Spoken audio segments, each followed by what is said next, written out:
Hello and welcome to another episode of the 1/160th of a Second Photography Podcast. Many of you who've listened to my previous podcast know that really my main area of photography is portrait photography and portraiture, maybe fashion shoots and street photography. Now there's one location I really like to go to do these type of shoots, and that's London. I'm going to talk about why I picked London for my favourite location for fashion and portrait shoots and for street photography. So stay tuned to find out more.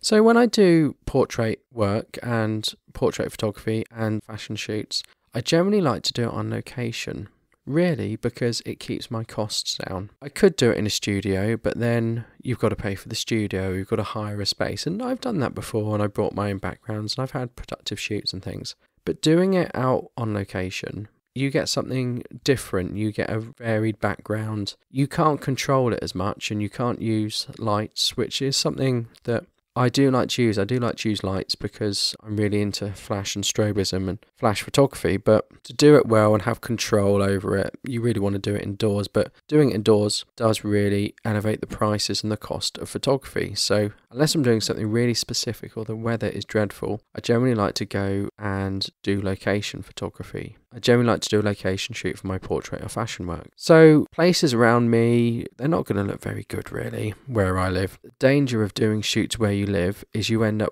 going to the same places again and again and again, or you can't get much variation between your shoots. Let's say you live out in the countryside and you do your shoots outside, well, everything's going to look like the countryside. So I like to go to London, and for me, I can be in London in half an hour from where I live. So getting to London is easy. It doesn't cost too much. I go in on the train. I never drive in London. I've driven to London once and I will never drive again. And worst of all, I got charged congestion charge as well. So never again. So I can get in easily, but also it gives me access to people who maybe were a bit far away to do a shoot with. So let's say there's someone I want to shoot with in Southampton. Well, going to Southampton's quite away for me. It's quite a drive. I'd have to maybe go down the M25. And for other people to get to me from Southampton, that would be a big drive for them. But London's in the middle and we can both get to London. That's okay. So going to London allows me to sort of widen my area. I can work with people from London. I can work with people from south or east or west who are in sort of London's proximity. You can get the train into London. So it's a great meeting point to work with other people. And what I really like about London is you've got this fantastic urban landscape. You can do shoots where the background is recognisable, so you can go down onto the Thames and it's instantly recognisable. You can go down streets and you can't recognise it as London. You can be really creative with the background, and there's so many very different backgrounds. You can go up high on a car park or a tall skyscraper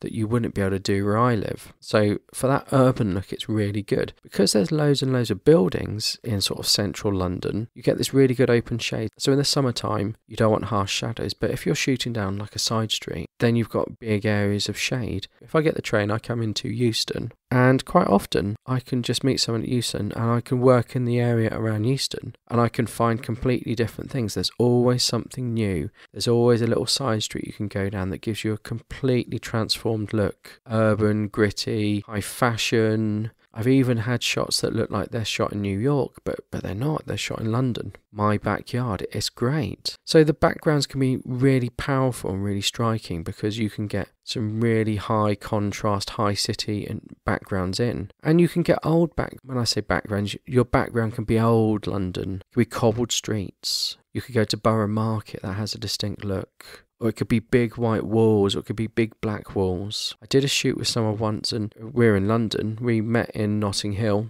So we had this old these shots that were old and had an old look to them. And then we came across this building site. And the building site, I think it was going to be a block of flats or a big housing development.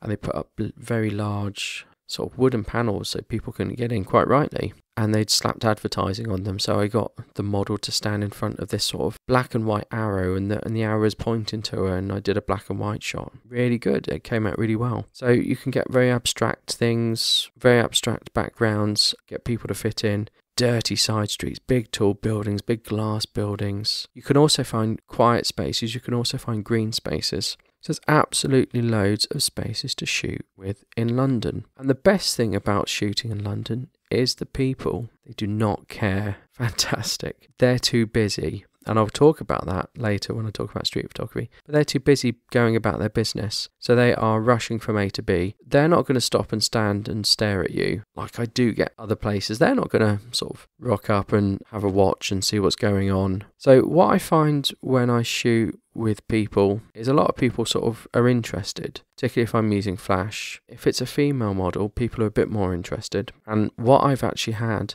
is I've shot with a female model and a bike's gone past. I've thought nothing of it, and a while later a bike's gone past, and I've thought I'm sure I've seen that bike before, and a moment later a bike goes past, and it's the same person going round and round and round just to sort of have a look at this female model or have a look at what we're doing. There's also some really interesting buildings in London which are quite abstract, and if you get the time of day right, it can sort of be deserted and you can get some really interesting shots. But going back to people in London, they're not really going to bother you. They're not going to ask what you're doing. They'll just sort of want to get out of your way and walk past you. Whereas if you go somewhere else, sometimes you can be waiting for people to get out of the way and stuff. It's less likely in London. You can get some really good shots of the bridges and going across the bridges, and actually I've done that. I've, again, really crowded going across Millennium Bridge, but I've managed to sort of get shots of people across Millennium Bridge, and that's been okay, and people haven't gawped and stared who've ended up sort of in the picture as well. So that leads me on to street photography. So London is ideal for street photography. Generally, where you live is not ideal for street photography. Generally, where you live, there isn't much going on. For street photography, you need to not be noticed. And you need to be not inconspicuous, but you need to not be noticed. And for you not to be noticed, people need to be engrossed in what they're doing. If there's two people on a street and one of them's just sat waiting and you're the other person, you're the street photographer, well, they're probably going to notice you. And it's going to be awkward. If they don't notice you, it's not going to be awkward. They're not going to behave any differently, and you're going to get a good picture of them doing what they're doing on the street. Really, for street photography, you need to go somewhere crowded where there's lots going on, where there's people trying to get from A to B as quickly as they can, or they're engrossed in something, and London's really good for that. You wouldn't go on the tube and do street photography on the tube because people are sat down, and when they're sat down not doing anything, they're more alert to things around them. But when they're walking, or when they're going to an event, or they're in some sort of event, or they're travelling or commuting, or trying to get to work and they're in a rush, or they're queuing up for something, and they've got a goal in mind, like I must get that cup of coffee, or come on, I want that cup of coffee, or I've got to get to work on time, or I'm really enjoying this, they're not going to notice someone taking a picture. And London is ideal for that. If you go to your local town or city or village, you won't get that. A while ago when I was in London, I was in the South Bank Centre and I walked into a food festival. Fantastic opportunity for street photography because people are doing things. They're queuing up for food, or they're trying food, or they're talking to their friends, or they're drinking, or they're seeing what's going on, or they're trying to do something, and they have not noticed me. Whereas if I walked into a local McDonald's, even though people are doing the same thing, they're getting food and they're eating it, they would notice me. I would stand out. But you can blend in with a crowd. So if there's a crowd and they're doing something and it's purposeful, then you're actually not going to get noticed. There's also lots of good characters in London. It's very multinational, London. There's lots of different people from all walks of life, and generally they seem less likely to be offended by photography. So I think the last time I did a bit of street photography in London, I saw someone with amazing hair, and I went up to them and they were just standing there playing on their phone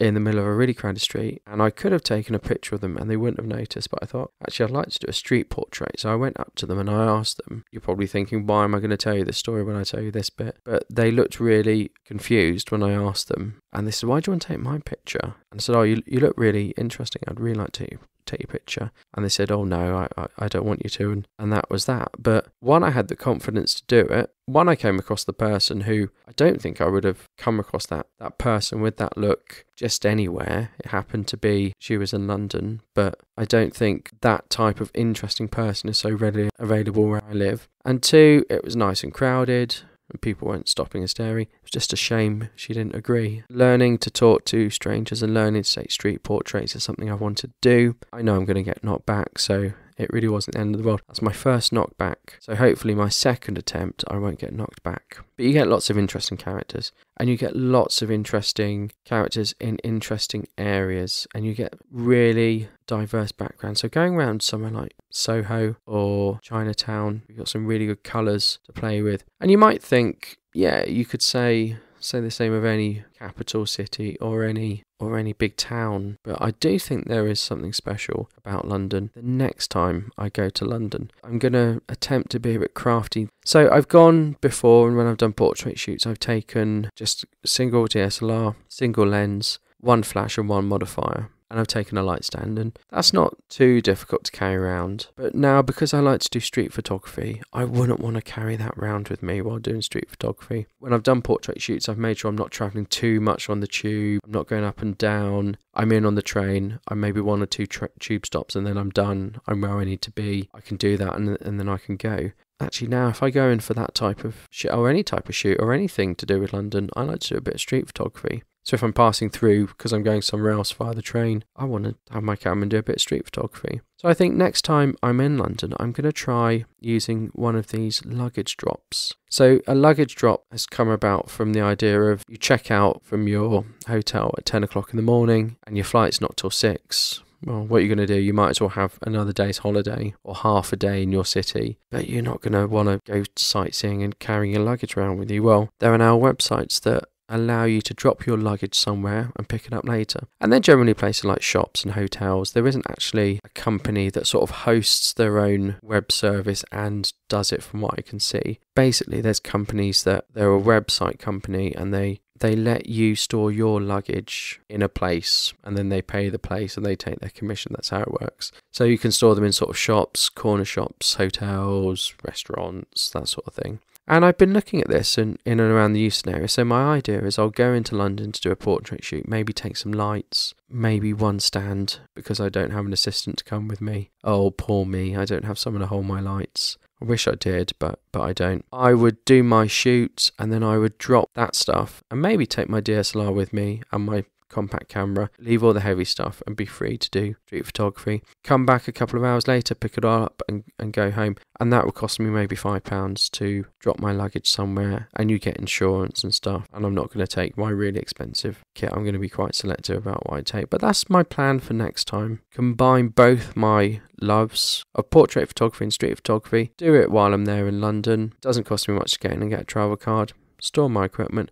Have a bit of lunch, have a coffee, have a nice day out, and then get home and have loads of images to check through and edit. Let me know what you think. Do you have a favourite place that you like to shoot? Don't forget, you can check us out on YouTube if you want to listen to all these shows at your desktop, maybe while you're doing a bit of work. Don't forget to leave a review on iTunes. I'd really appreciate that. And we're also on Spotify as well now, so you can access the show in many places, and you can support it via Patreon if you want to. Thank you. Goodbye.